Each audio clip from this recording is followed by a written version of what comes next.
Hi everyone, let's talk about real property. In this lesson, we'll list and describe the different types of real property.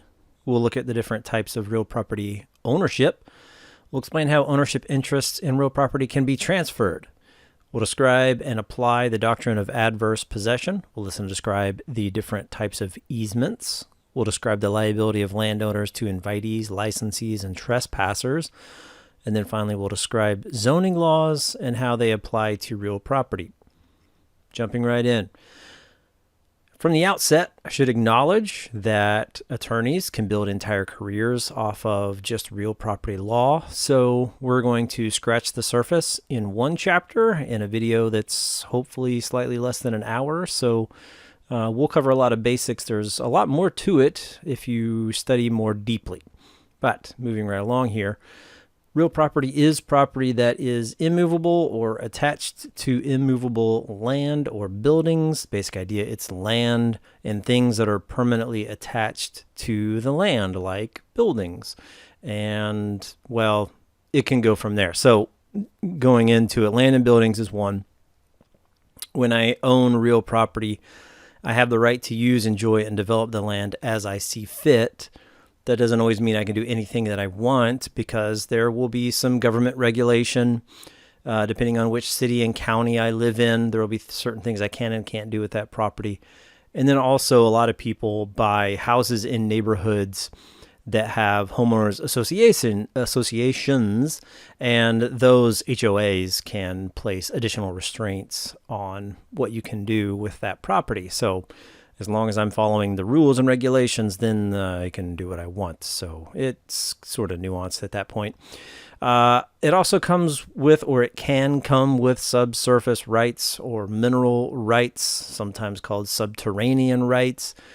This is the idea, this is the default, is that in a theoretical sense, when I buy a piece of real estate, I own the land and then the land below the surface, theoretically, to the center of the earth. Practically, nobody can really drill that far. So, a couple miles underground is about as far as we can go at the moment. So when I buy the land, if we discover oil or if we discover diamonds or gold or something under that property, then it should be mine. The caveat there is that mineral rights can be sold separately. So I have to pay attention to the terms of the sale when I'm buying or selling real estate to see if the mineral rights transfer with the property. They might be excluded and sold separately. Plant life and vegetation, generally considered to be real property. There can be some nuances there as well. Dealing with, a tree generally is considered to be part of the real property. Bushes, same thing. Crops can be a little different. So if you want to make sure that certain things do or do not transfer with a piece of real property that I'm selling, I should be specific about that in the agreement that we're reaching. Certain things are included, excluded. I want this tree, I want these crops, whatever. Be specific about it in the contract to be sure that they transfer. Sometimes, we talked about this last chapter in personal property, but sometimes goods, sometimes personal property that I buy can be attached to the real estate. Affixed is the term that it uses here, but that just means attached to the real estate, and then thus become part of the real property. And then if it's counted as a fixture, then it would transfer with a sale, unless the parties agree otherwise. There can be some gray area there. The general rule in North Carolina seems to be that if you would need a tool to remove this piece of property, in other words, if it's screwed or bolted or glued or somewhat in some other way attached to, and it would require tools to remove it, then that thing would be considered a fixture. So a microwave sitting on top of a countertop would not be a fixture, but if it's mounted to the wall, then it probably would be. Refrigerators generally aren't, because they're usually not attached. They're just sitting there and can be rolled around. So it's very common if you buy a house to include in the contract whether or not the fridge transfers. Counters, of course, fixtures. A picture hanging on the wall is not, but things that are attached, screwed into the wall could.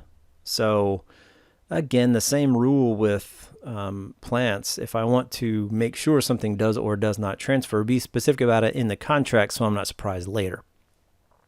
So along with the real property, you get the land, the buildings, you get the subsurface or subterranean rights, the mineral rights, you get plant life and vegetation.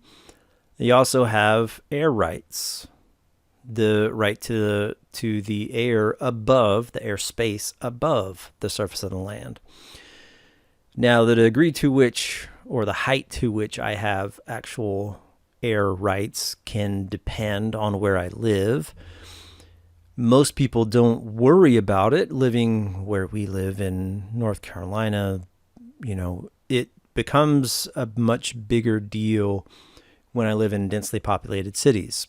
They've already bought up all the surface area. So then you start to look, well, where do we expand? Well, we can expand up by building taller and taller buildings. So owners of real property in cities can sell or lease the space above their buildings for further development or whatever the purpose might be. And that becomes a huge deal. Think like New York City, air rights are a huge deal.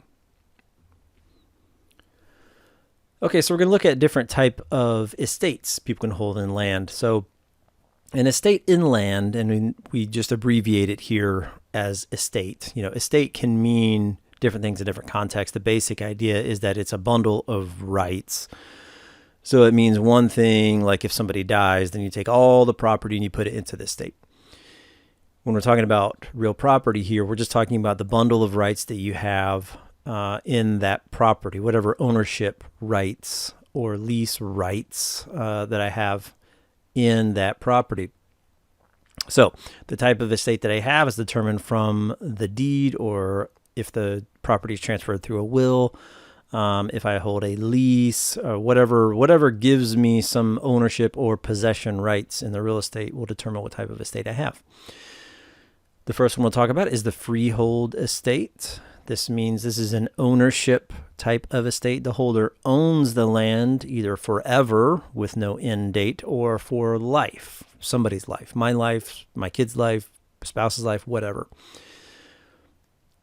And then a couple different types of freehold estates. There's fee simple, there's fee simple qualified, and there's a life estate. We'll talk about each one of those in a little bit more detail.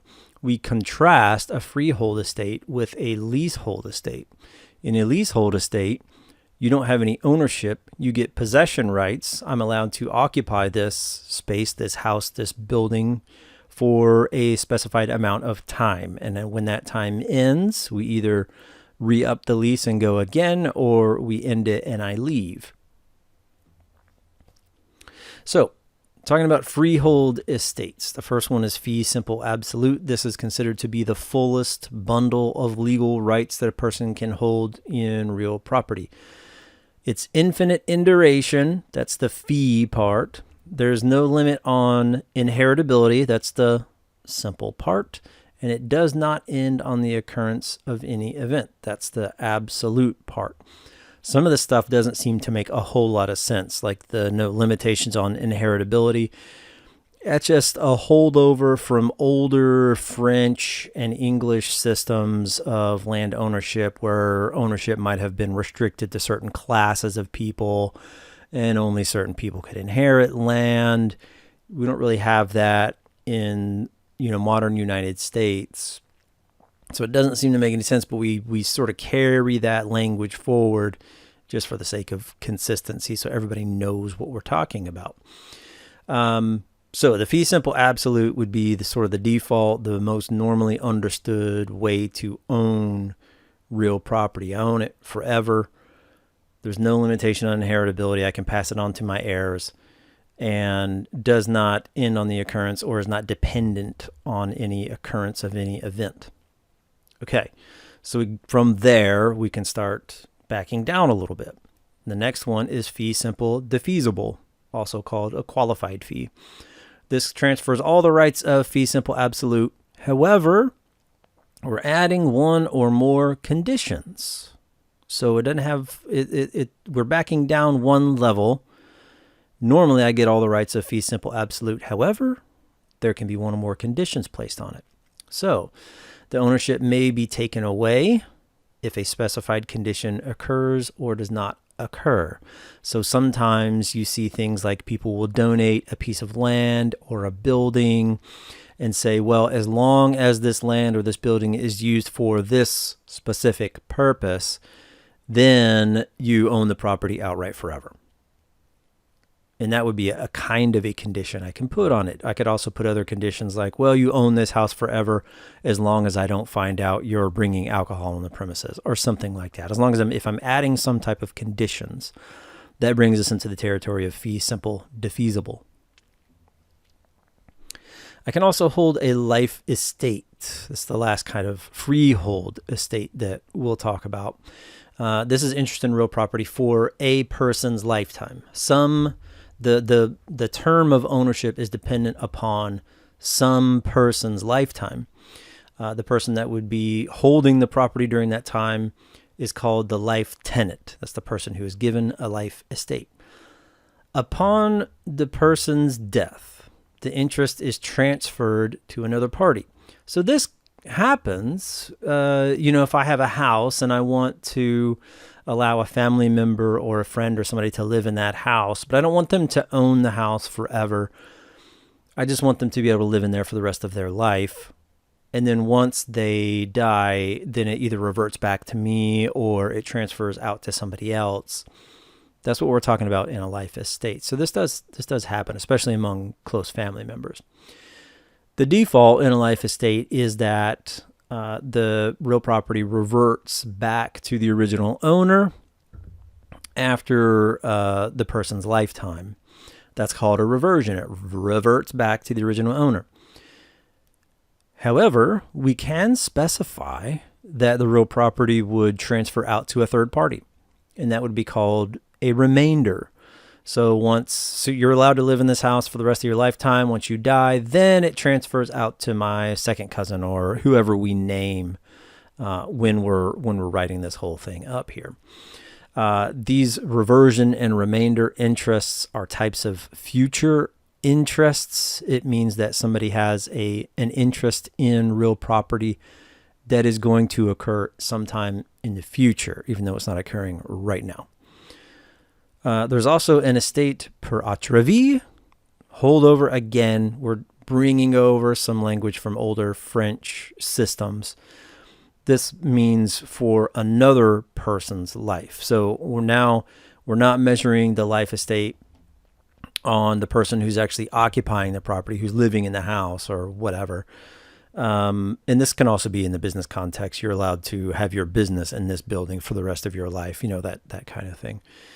Now we're measuring a life estate based on somebody else's. So you're allowed to live in the house as long as your children live or as long as your friend lives. We just have to be specific about it when we're writing the whole agreement up.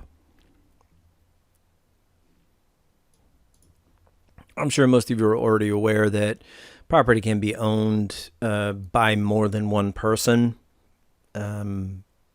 If nothing else, you're probably familiar with this, that a husband and wife or two spouses can own a house together or property together. In the business context, it's very common for partners to own real property as well. So this is co-ownership, concurrent ownership, joint ownership, can go by many different names. Just the idea that more than one person owning a piece of real property. So there are different versions of that. The first one we'll mention here is joint tenancy. This is where two or more people own a piece of real property. The thing that's special about this is that it has rights of survivorship. So this means when, let's say we have 3 people owning a house and each person owns an equal 1/3 share in that real property, and then one of the joint tenants dies, their ownership automatically passes to the surviving joint tenants. So 3 people owned 1/3, one person dies, their ownership interest transfers to the remaining two joint tenants so that both of them would now own half. Okay.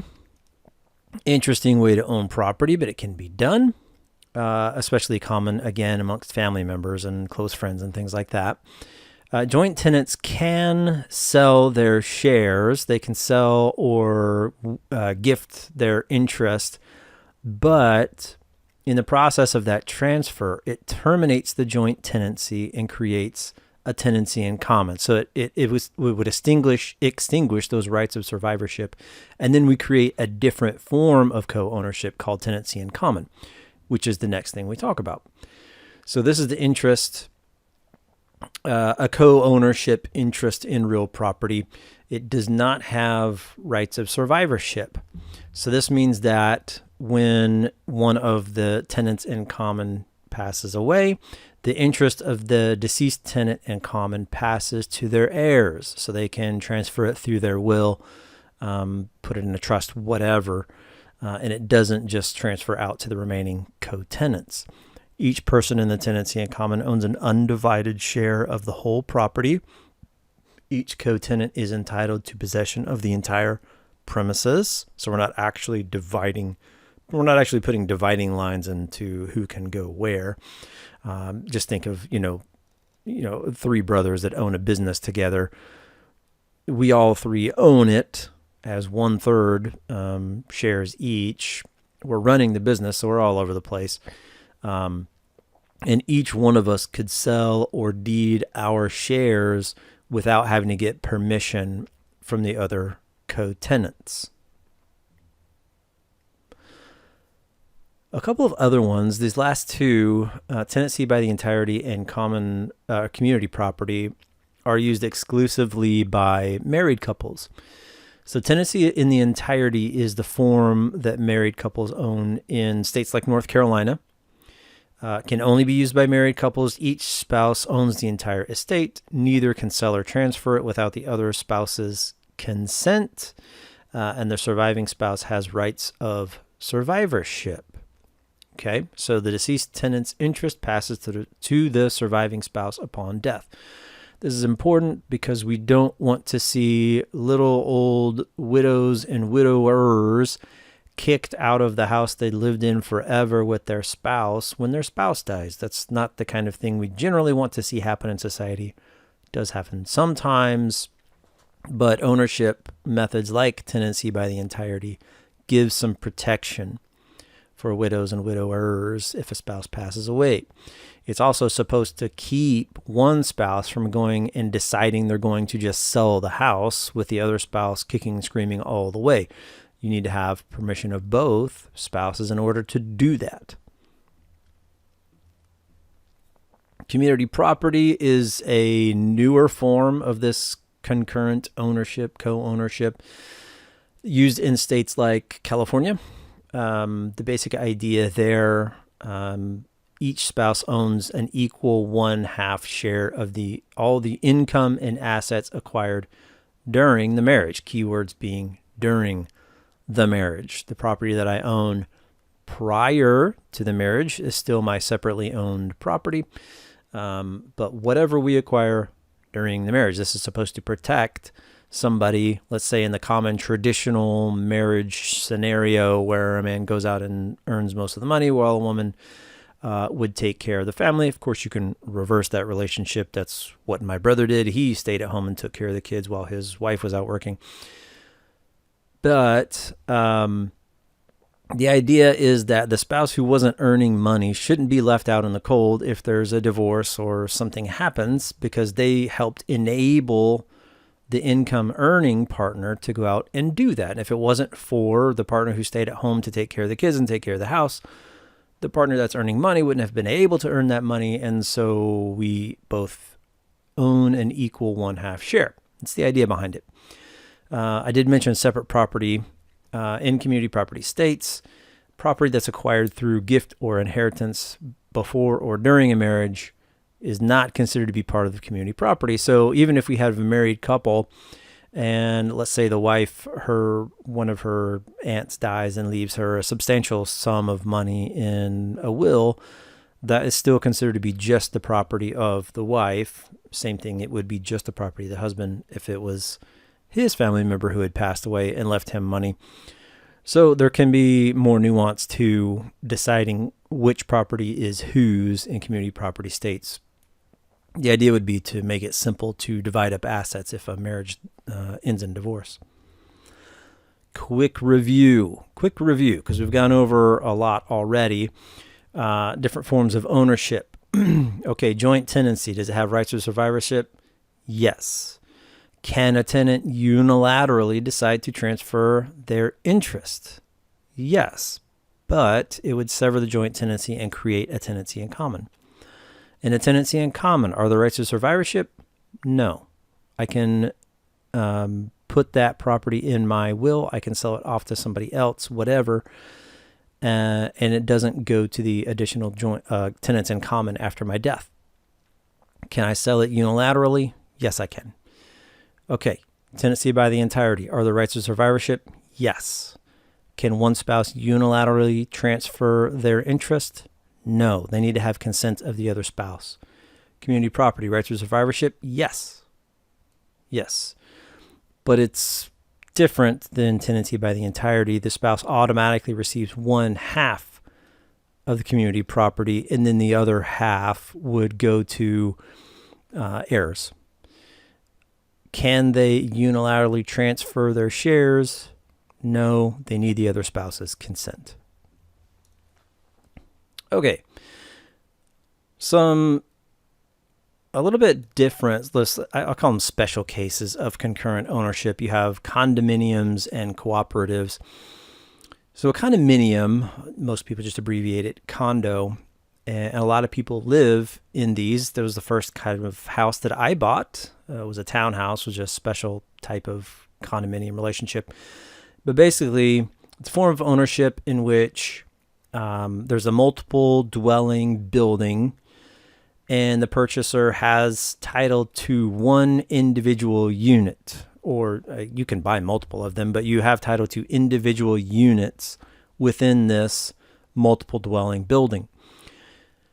Now, all the common areas are owned as tenants in common with the other condominium owners. So you're thinking hallways, stairwells, if there's a playground, if there's a dog park, if there's a swimming pool, if there's a clubhouse, whatever common areas there are, everybody owns those as tenants in common. And you're going to pay for that common area. So you'll pay HOA fees, you'll pay whatever other fees are going to go toward the maintenance of those common areas. Now, the owners can sell or transfer their individual units without having to get permission from any of the other owners. That's different in a cooperative. This is a much stranger, and we don't see a lot of cooperatives in this area. It would be more common in a place like Chicago or New York City or something like that. I did run across one cooperative when I was looking for a house when I was searching in Charlotte. There was one over by the Montford area that was like an older building built back in the 70s, and the prices looked very attractive, but once we found out that it's a cooperative, it just introduces a whole bunch of complexity that I wasn't willing to deal with at that time. So what is that complexity? Well, same thing, multiple dwelling building, it's a form of co-ownership. However, instead of owning individual units, there is a corporation that owns the entire building, and residents own shares in the corporation, and then you lease a unit from the corporation under a renewable long-term proprietary lease. Owners in a cooperative usually may not, that whatever agreement you sign would determine the relationship there, but usually cannot sell, transfer, or sublease your units without the approval of other owners. So there's a lot of restrictions placed on the ways in which you can use that, and you have to get permission from the rest of the cooperative members to sell your property. And if I'm trying to buy into it, the other cooperative owners have to vote to allow me to buy. So different from a condo. I mentioned future interest a little bit before, a few slides back, but future interest isn't any interest that a grantor retains for themselves or for a third party after the expiration of a limited or contingent estate. The context we mentioned it earlier was for a life estate, but any other kind of contingent or limited estate can apply here.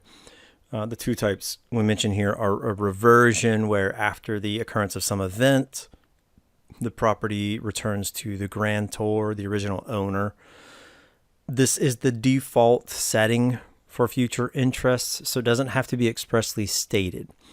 However, if I want something other than a reversion, then I have to state it. You have to expressly state it. It goes to some other third party. That third party would be called the remainder beneficiary. It's the person entitled to the future interest. So we'll look at various ways to transfer ownership of real property.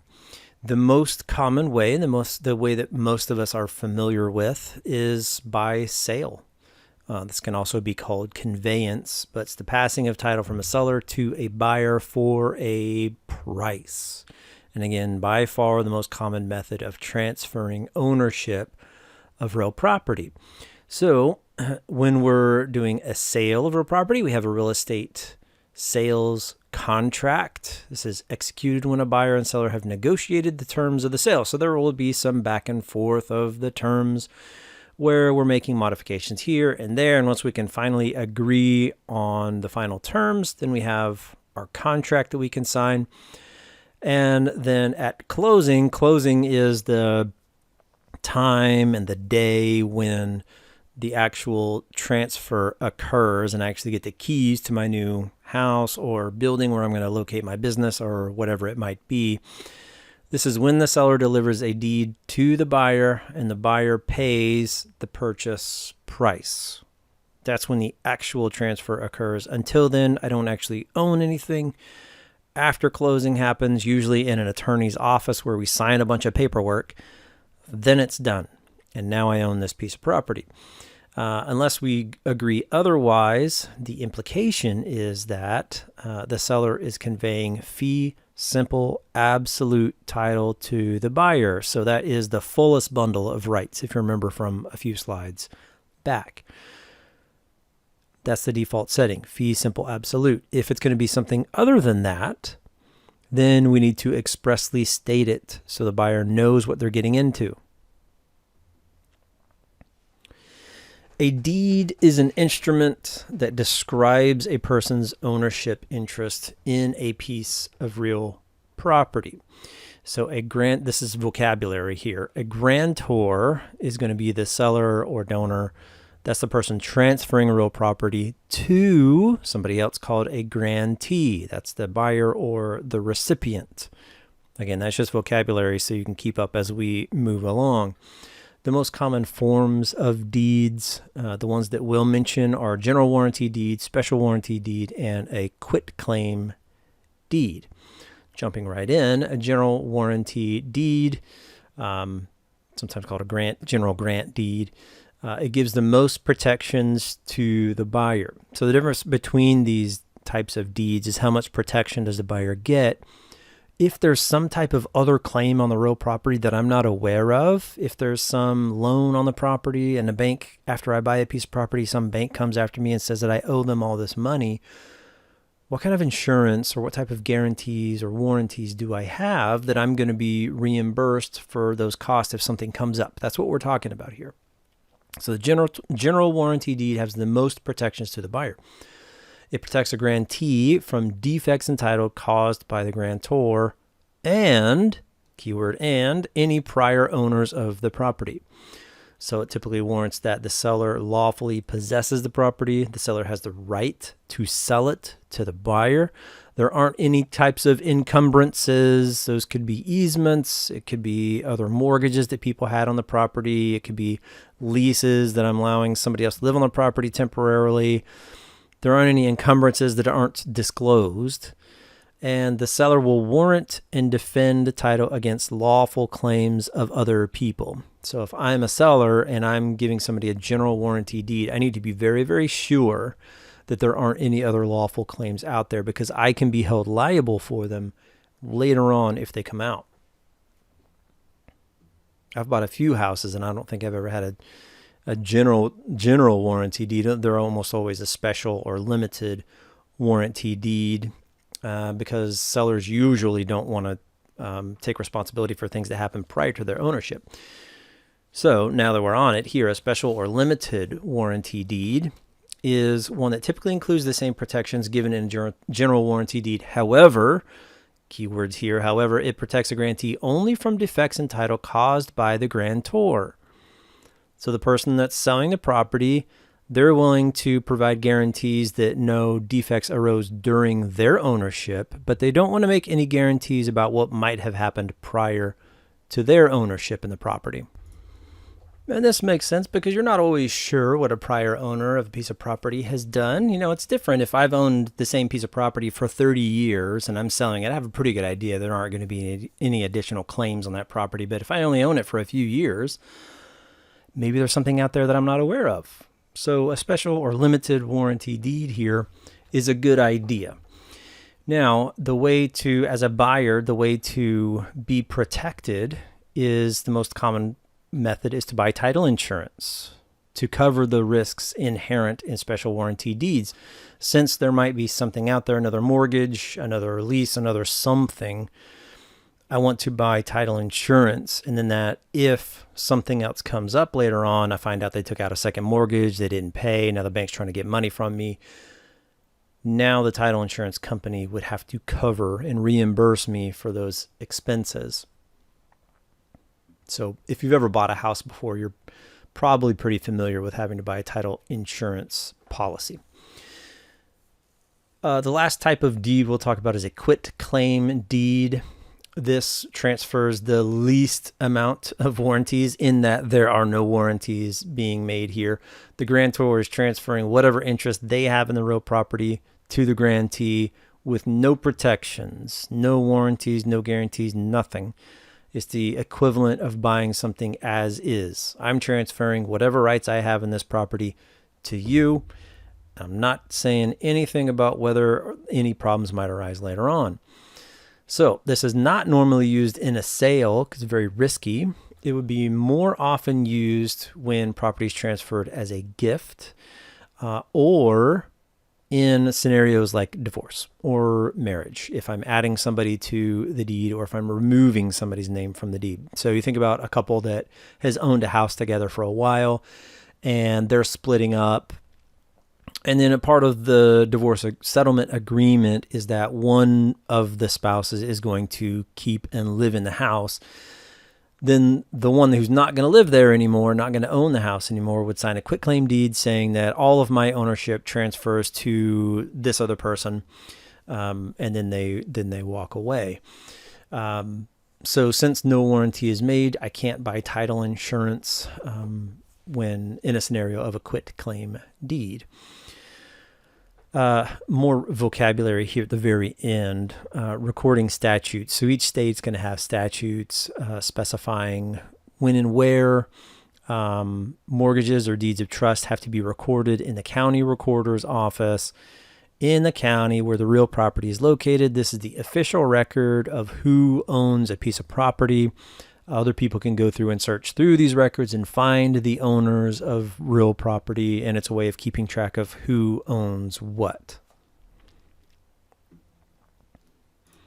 Two other ways to transfer real property. One is through a tax sale. So hopefully none of you ever find yourself in this situation unless you're a buyer. But if an owner of real property doesn't pay their property taxes, the government can get a lien on the property and then they can sell it. I don't think the government's particularly like doing this because you're usually talking about kicking somebody out of a house that they've owned for a long time. But it can happen. So it's important to pay those property taxes. Now, having said that, many states offer a period of redemption, or a redemption period, however you want to say it, after a tax sale, during which the taxpayer and the house owner, the real property owner, can redeem the property by paying the unpaid taxes and penalties. So let's say somebody didn't pay their property taxes for a long time, and then the government's going to put a lien on it, seize that property, and then they're going to sell it. In a place like Gaston County, you would just go to the courthouse steps, and then you can bid at an auction when they're auctioning off that property.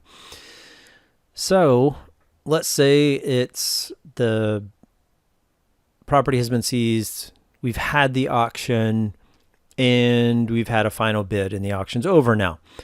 Now, in North Carolina, there's a 10-day period after that auction, after the sale, the initial sale, tax sale there, where other people can go in and place upset bids. So you can keep upping that bid within 10 days, and every time somebody places an upset bid, the 10 days restarts.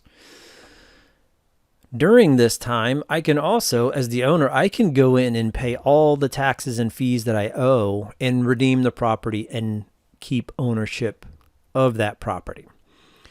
So again, hopefully none of you find yourself in this situation, but there is a way during this redemption period to keep ownership of the property. The problem is, if you find yourself in a situation where your property gets seized, you probably don't have that money. So I don't know, you have 10 days to try to get it from family members or get a loan or whatever to try to redeem that property. Now, if you're an investor and you want to start a real estate investment company, then tax sales are one way you can do it. You just have to be careful because you have to research that property prior to buying it to make sure I'm aware of what kind of encumbrances. Are there other mortgages? Are there other loans? Are the other I might have to pay the outstanding taxes and fees. I just have to understand what you're getting into. So don't go into this willy-nilly without understanding what you're doing. Okay, and then the last type of transfer that we talked about here is gift or inheritance. People can gift real property to other people. I can transfer real property in a will or through a trust, through inheritance. And these are all fine. It's pretty common for people to inherit a family home. Maybe you just inherit your family or your parents' home after they die or whatever. And this is pretty common. Okay, marketable title to real property. Okay, so what does that mean? A grantor has the obligation to transfer marketable title or good title to the grantee. This means that the title, when we're talking about title, we're just talking about ownership. The title is free from any encumbrances, any defects of title, or other defects that are not disclosed, but that would affect the value of the property. So as a seller, I do have an obligation that if I'm aware of any encumbrances, I have to disclose that. If there's a second mortgage out there that's I'm falling behind on, if there are easements, if there are anything else that would intrude on the full ownership of the buyer, I'm supposed to try to disclose that. So the common ways of ensuring marketable title and protecting losses from defects in title are, we've already mentioned title insurance. We'll look at it in more detail. That's the most common way. And then the other ways are attorney's opinion and certificate of title. So again, hopefully none of you ever have to encounter this, but sometimes things can go awry. Sometimes it's not always immediately clear and easy to spot problems that might exist in title. So how do we insure ourselves against that risk of not knowing? So first one up is title insurance. This is the most effective and most often used method. Again, if you bought a house or bought a piece of property, you're probably familiar with this already. There are various title insurance companies out there. And what they do is you pay them money. They do a thorough investigation of the property's title to try to spot whatever issues they can see either in the public record or not in the public record. And then they issue an insurance policy. And then I pay for that policy. And then so during that policy period, while I own the piece of real property, if issues and defects and stuff comes up, then the insurer agrees to reimburse for the losses that occur due to undiscovered defects in title. So it's on them to be as thorough as they can to spot any defects that exist. But if something comes up later, then they would reimburse me for the loss. In return, I have to pay them money for the insurance policy. One thing I should be aware of is that title insurance policy does not transfer with the property if I sell it. So if I sell that property, the new buyer would have to get a new policy. So I should be aware of that. If I'm buying property, good idea. And if you're borrowing money, then the bank is probably going to make you get a title insurance policy. So, be aware of that. Okay. An attorney's opinion is another way. So this is rendered after an attorney examines what's called an abstract of title. So what happens is the attorney goes in and studies the chronological history of the chain of title that affects that property. This is only going to uncover defects that are apparent from public records. If a defect arises that could have been discovered in the public record, then the attorney can be liable for negligence. Generally, it affords less protection than title insurance because it only covers things that come up in public records.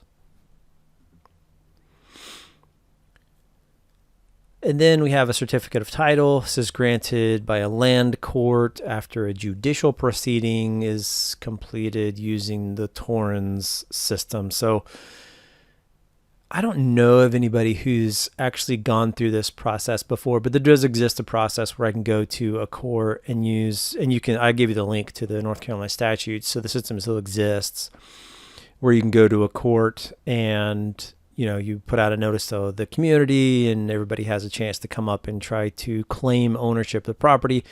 If I don't have a deed for a property, but I've been on a piece of land for a long time, this is a way that I can go and get an actual court declaration that I do own this property.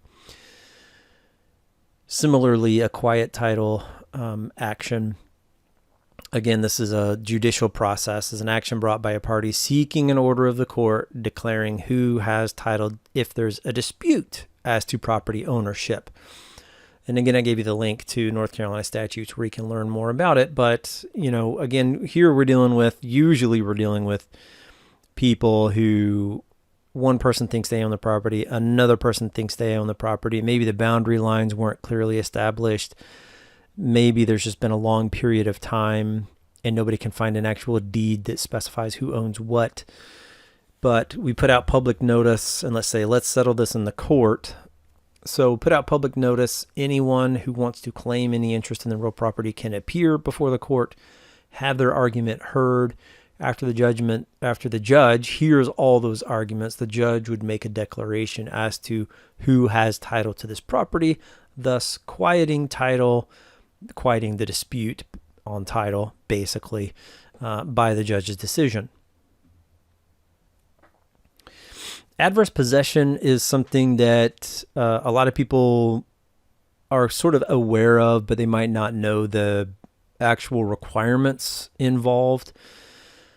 It doesn't happen very often, but it's a way of obtaining property when somebody wrongfully possesses somebody else's real property meeting certain statutory requirements. So these statutory requirements are pretty onerous. So it's a scenario where I find a piece of land that's unoccupied. Maybe there is a house there. Maybe I just want to use it to grow crops or whatever. And I just start using this land without the permission of anybody out in the open. And if I do it for long enough, I might be able to go in and actually claim title to the property.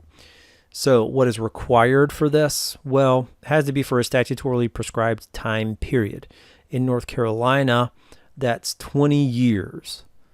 If I openly, notoriously, actually, exclusively, continuously, peacefully, and hostile and adversely possess that property for a period of 20 years, then maybe I can convince a court to actually give me title. Now that time frame shortens to 7 years if I am operating under color of title, which means I have a legitimate reason to think that I'm the actual owner of this property. So I have a deed that says that I'm the owner and I bought this property from somebody else, or it was given to me in some way.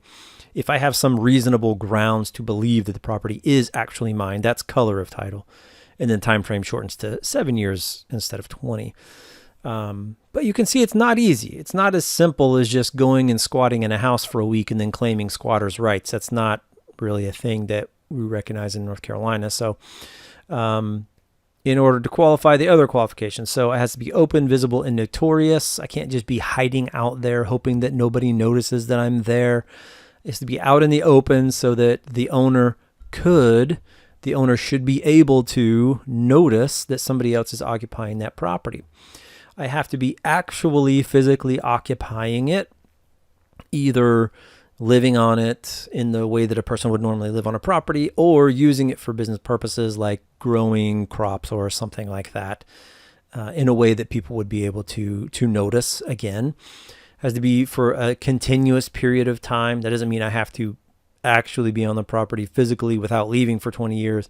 I could use it as a person normally would, but just continuously as a normal person would for that period of time, and peaceful. That means I can't just go on and force an owner off property at gunpoint, and then claim ownership of the property. It has to be peaceful, and it has to be hostile and adverse, just meaning that I don't have the owner's permission to be on that property. That means that if I have a lease, so if I've been leasing and renting a house or a piece of commercial property where I have my business, that means I do have the owner's permission. So just because I've been renting a commercial building for my business or a house to live in for 20 years doesn't mean I can then go claim adverse possession and own the property. It has to be without the owner's permission. So not as easy as some people try to make it out to be, and I would still have to go convince a court, but it is possible.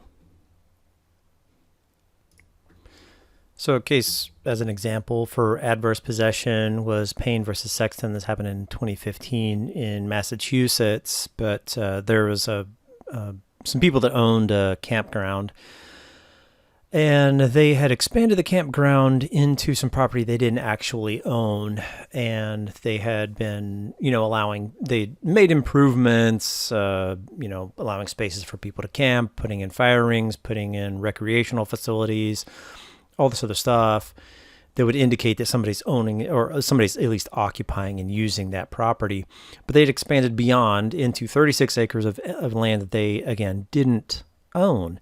And they had been using it for 20 years. So they went to a land court to have that property listed as being their own. And the people that actually owned the property tried to defend, saying, well, they didn't build any fencing that would indicate that they're marking this property off as their own, so thus they shouldn't be able to claim adverse possession. But the court didn't agree with them and said the fencing wasn't something that would be required. If the owners were actually traveling through and inspecting the property, they would have noticed. There would have been lots of indications that people are possessing and using this property.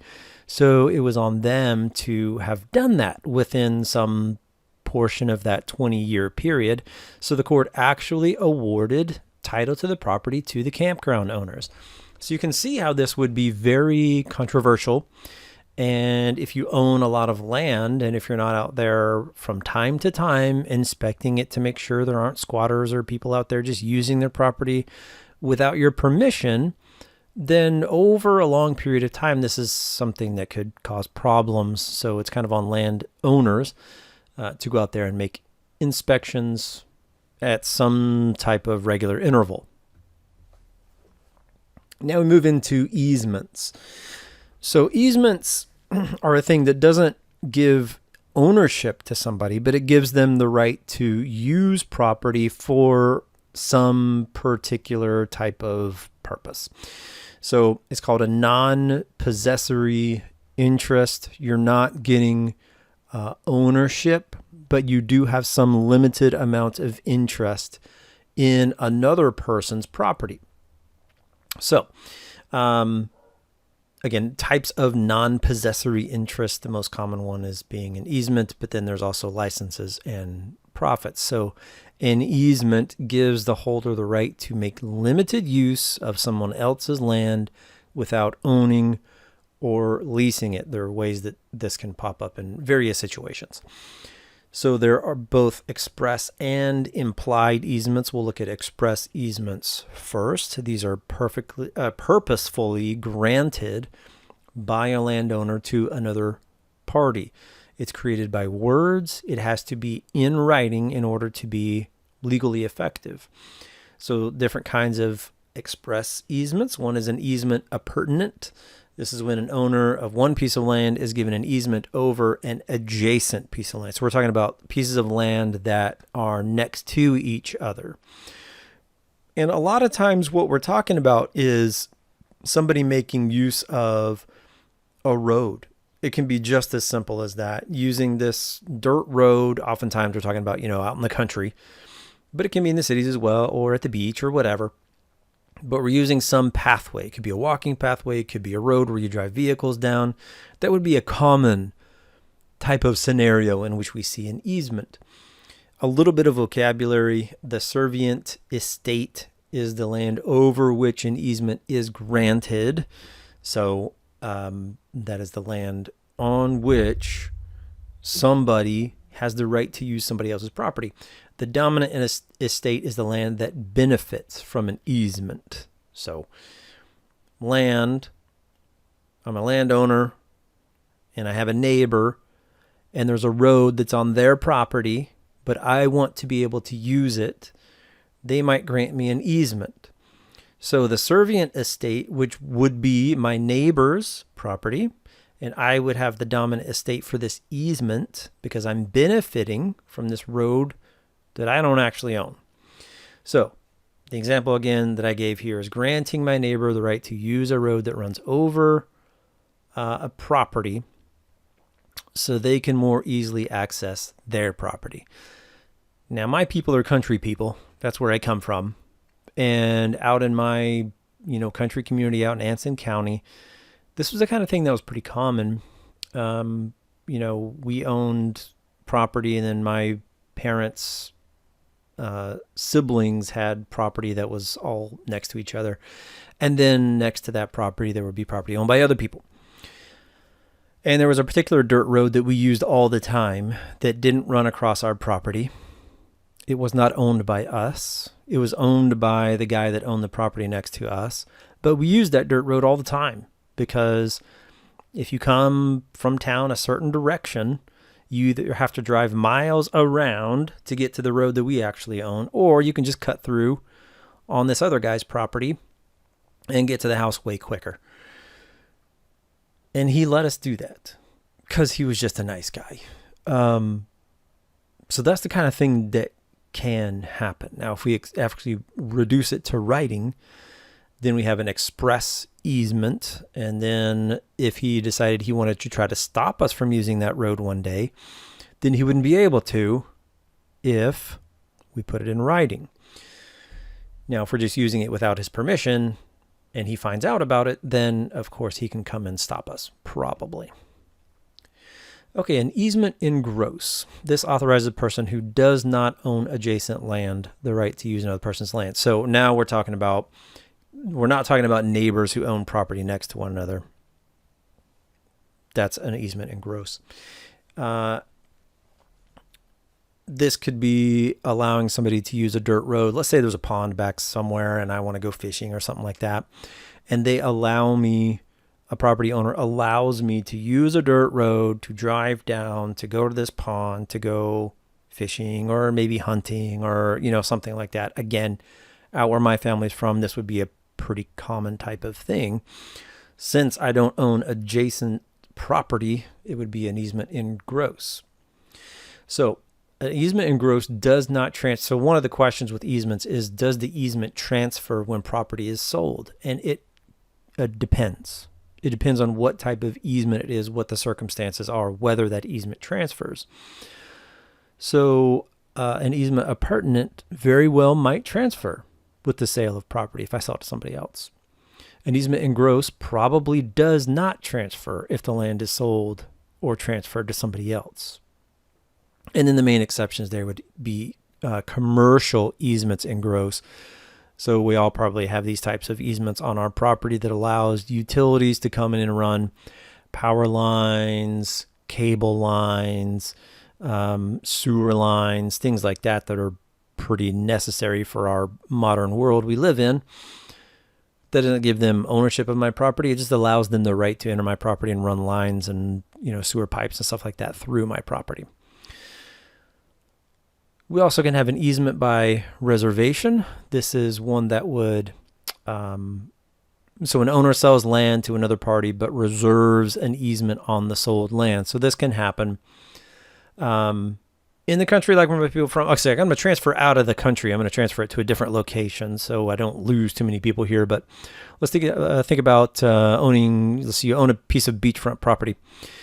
And right next to your property, there's a little pathway where people can get from the road out to the beach. And it was on my land.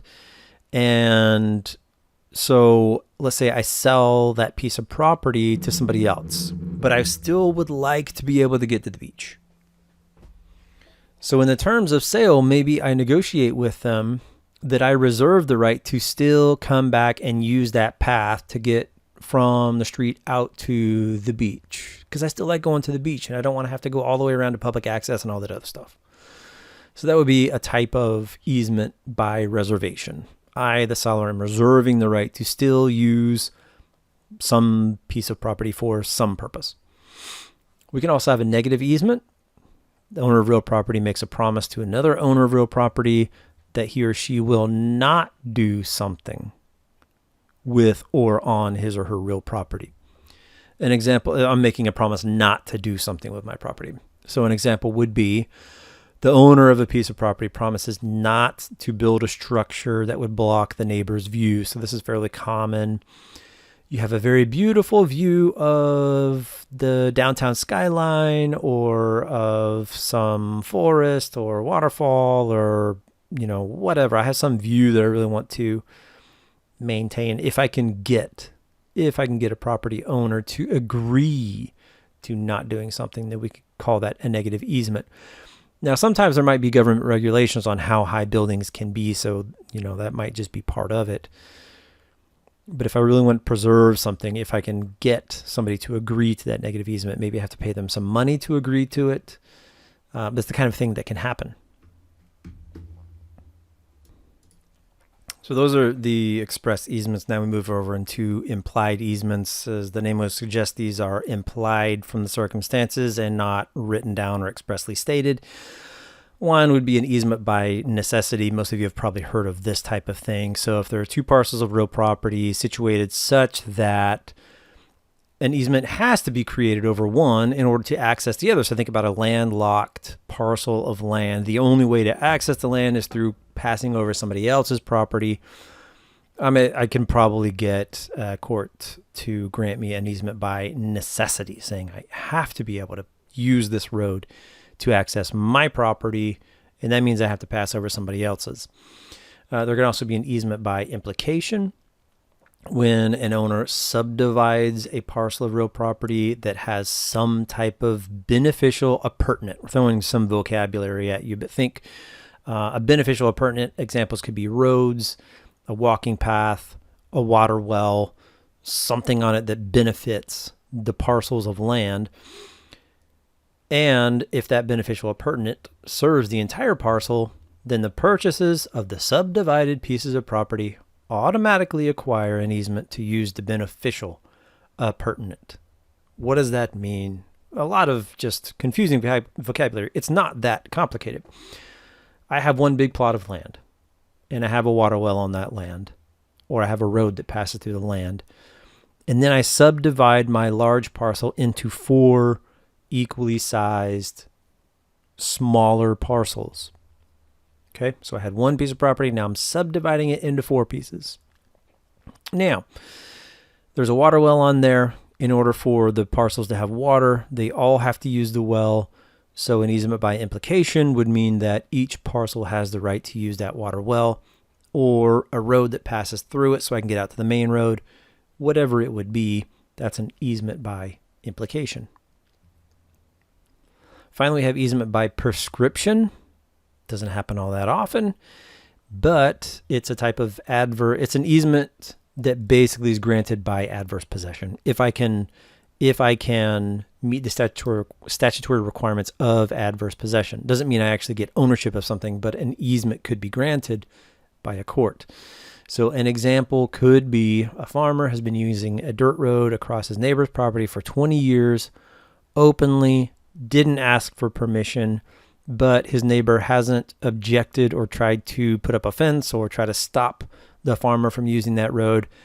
And this has gone on for 20 years. And then all of a sudden the neighbor wants to come up and stop him from using the dirt road.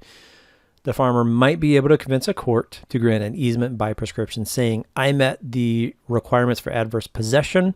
I should be given the right to use, not own, but use this dirt road continually. So then we move on to licenses and profit aprendas. A license is something that grants a person the right to enter another person's property for some specified and usually short period of time. So we're not talking about a lease here.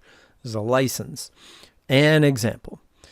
A Panthers ticket grants me, I would be the licensee in this relationship. The Panthers would be the licensor. That gives me the right to go to the stadium to watch a game at a certain time on a specific day. That doesn't mean I can just show up at Panthers Stadium any day and any time that I want to and enter the property. And that license can also be revoked by the licensor at any time. And they probably have very specific policies that would detail when people can be removed from the property. For example, if I get drunk and decide to assault somebody while a game is going on, security can come and remove me from the property. That license can be revoked. So another example could be if I'm paying for parking somewhere, I'm probably just getting a license to be able to use that very small piece of property to park my car for a limited period of time. I'm paying them for the privilege of doing so. These are examples of licenses used by businesses all the time. A profit apprenda, we'll just call it a profit, is something that, again, we're using older French language held over from hundreds of years ago. But this grants a person the right to go on to somebody else's property and remove something. So not just entering and sitting and watching the game or sitting and watching a movie. We're removing something. So this is pretty common. I sell somebody the rights to come onto my land and harvest timber or mine for oil or mine for gold or something. Their intent is to actually remove something. Oftentimes they're paying for that ability to go and remove that something. Okay, what liability do I have as a landowner? So this can be from a couple different perspectives. As a homeowner, what liability do I have to people that enter my property? But since this is a business law class, what liability do I have as a business owner when people come onto my business premises? And if you're a business owner, at some point, you're probably going to face a lawsuit because we're in a litigious society. So I have to understand what are the limitations of my liability to better understand how to navigate the world, what kind of insurance to buy, whatever. So owners and renters of real property may, under some circumstances, be held liable to visitors who are injured on their property. We're familiar with this concept. The legal term here is premises liability. If you want to learn a lot more, there's plenty of stuff to dig into. You can search for premises liability in North Carolina. Some states differentiate standards of care. You know, how careful do I have to be? To what degree do I have to warn people of things? They differentiate that standard between invitees and licensees. We're going to define those terms in a minute. What they actually mean. But some states say, well, invitees get a higher standard of care than licensees do. North Carolina doesn't differentiate. They apply a standard of reasonable care to both. What this means is that I just have a duty to either fix or warn people about dangerous conditions that I either know or should have known about, as long as they aren't open and obvious. So if I notice a spill, some kind of liquid spill on the floor, I need to clean it up. In the meantime, put down warning signs so people know it's a wet floor so they don't come and slip and fall and hurt themselves. If there's a hole in the real property somewhere that people might accidentally fall into, put up some warning signs, and in the meantime, try to fix it. The kind of things that people can get injured on, I need to either fix or warn them about. And then again, as long as it's not completely open and obvious. So let's get into a little bit more terminology. An invitee is a person that I'm inviting to my property for my economic benefit. Come down to my business and buy my goods. Okay, pretty common. I owe them a duty of ordinary care, and we can say that that's the same thing as our North Carolina standard of reasonable care. A licensee, a person who is not on, they are on the property legally, but they're not there to provide an economic benefit to me. So that's somebody like a package delivery person or something like that, a utilities worker or something like that. They're on my property legally. They have the right to be there. They're not providing necessarily an economic benefit to me at the time. I still owe them a duty of ordinary or reasonable care. You think about a situation where the UPS or FedEx guy comes, they park their truck, they're getting out, and as they're crossing my parking lot, they step in a sinkhole or something like that, or a pothole. They end up injuring themselves, and they're going to sue me as the premises owner for the damages, the injuries that they suffered. I have to start looking at, well, what kind of duty did I owe to them? Was I aware of the hole? Well, that's the kind of thing that's pretty easy to notice. Even if I didn't necessarily know it was there, probably I should have.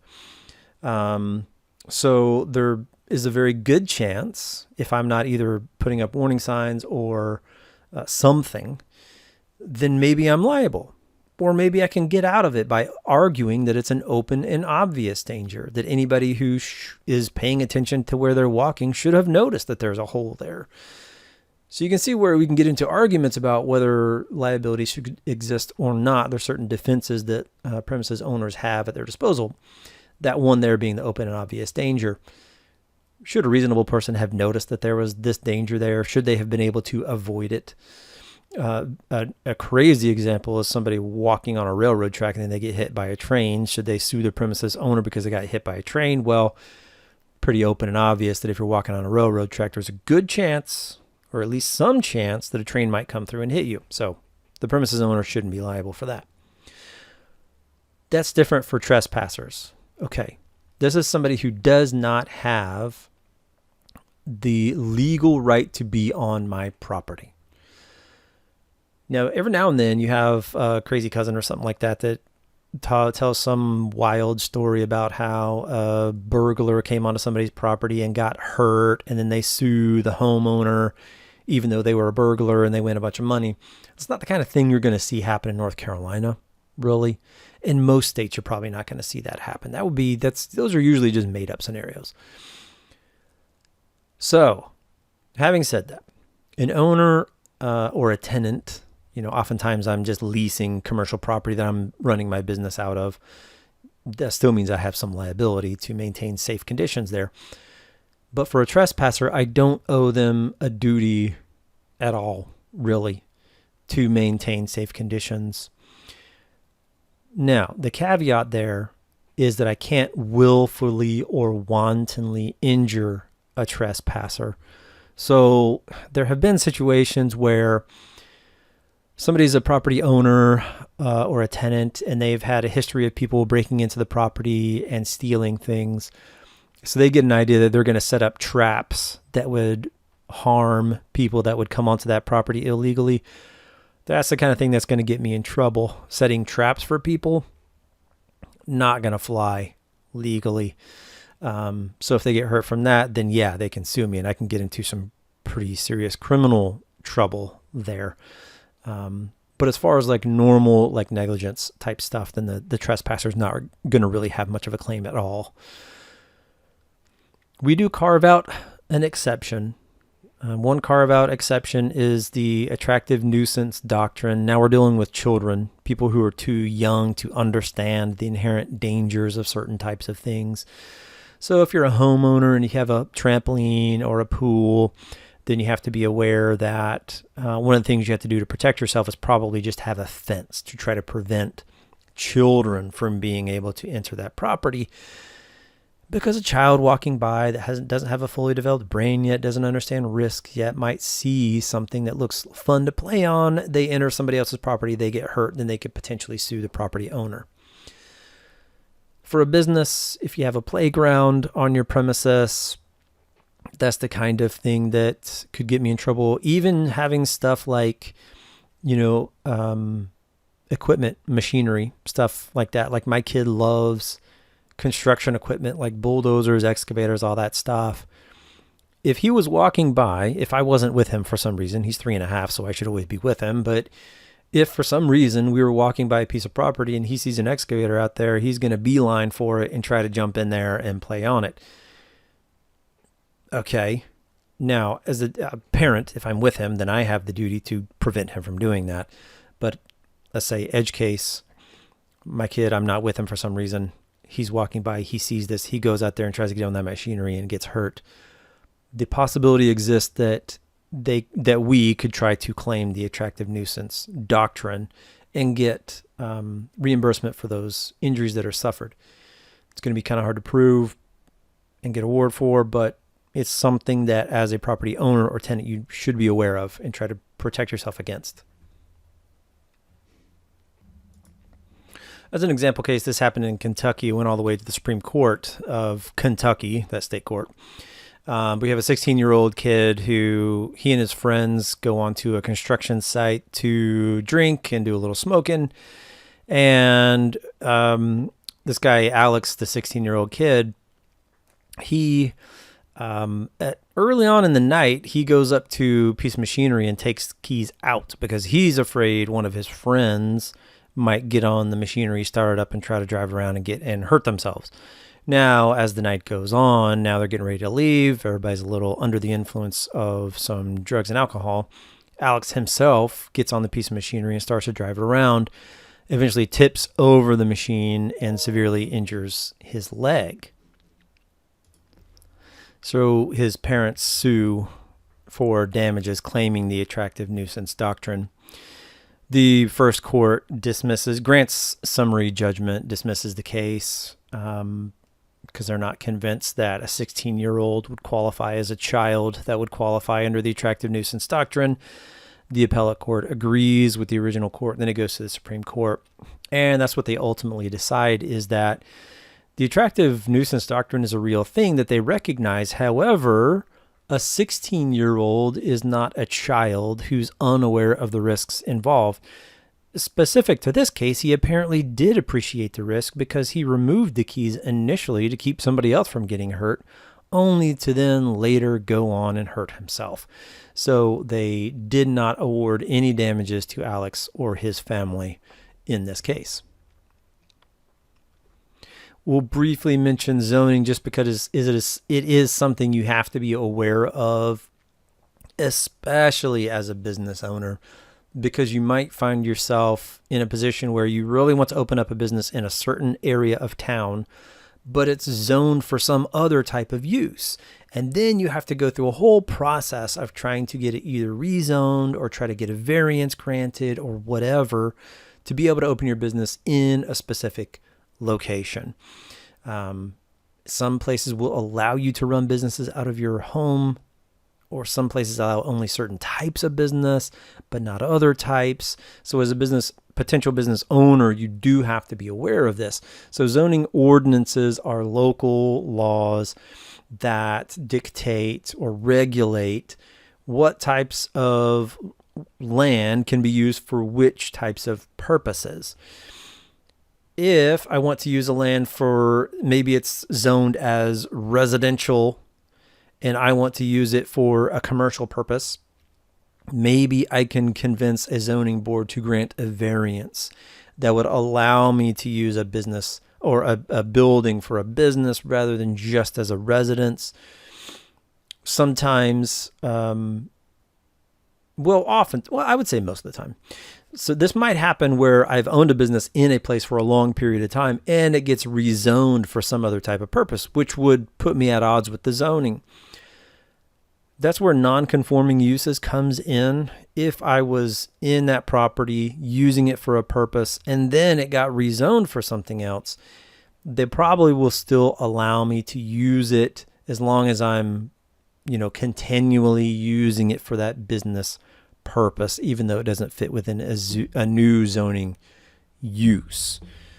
Not always, but it's a good argument because we don't want to go in and just rezone property and kick a bunch of people out. It's kind of unfair to them, or at least that's our stance. Last thing I'll mention here for real property is the concept of eminent domain. This, again, is the kind of thing that people sort of have an idea that exists, but not really sure how it works.